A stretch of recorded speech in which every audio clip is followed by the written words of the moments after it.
my peers bombard me with questions as to where I'm really from. I feel like a stepchild to my motherland. Because when they see one Afghani immigrant, they see 2 resemblances to the latest bombing suspects and see the 3 nearest exits just in case I'm carrying C4.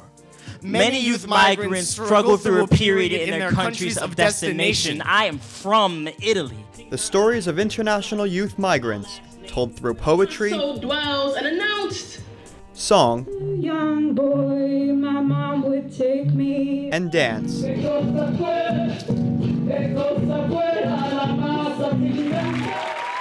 And by all accounts, a very unique way to introduce the 2013 United Nations World Youth Report, Youth and Migration.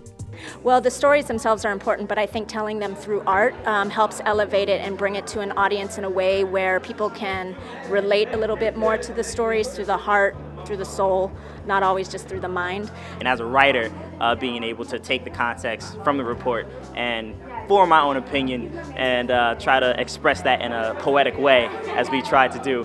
It's very difficult, but very, very rewarding. It's a great idea to have the youth involved because, you know, we're a part of this community as well, and we have some things to say. So we're glad that finally our opinion is being heard. Recounting the situation of over 232 million migrants, 30% of whom are young people, through stories and histories, discussions and consultations, the UN report spotlights the challenges facing young migrants as they experience discrimination, incrimination, and identity struggles. Well, I am a migrant myself. I came from the Dominican Republic when I was around 5.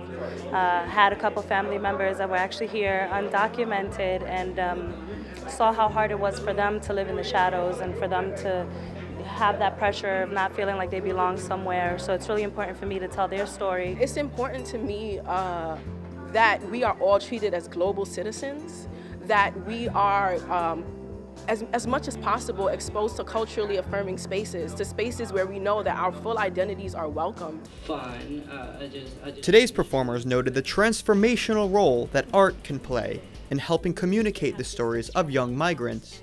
Art has this ability to build community, and we as young people can relate to our peers. So when other peers hear art, they want to listen to us. It's imperative that we show up, we tell these stories, we give a voice to these people who are often silenced under this power structure and buried.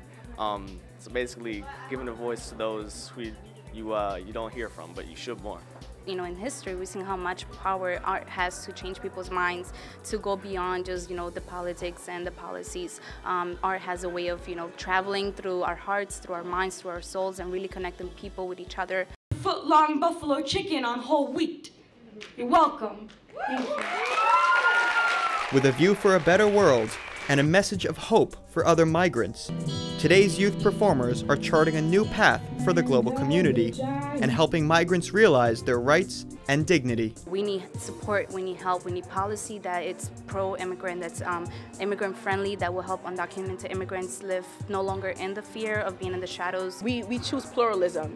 We allow ourselves to, within our differences, to find a sense, a centeredness, where we're all contributing to that from these different spaces, not to deny those differences at all, but to value them, to celebrate them.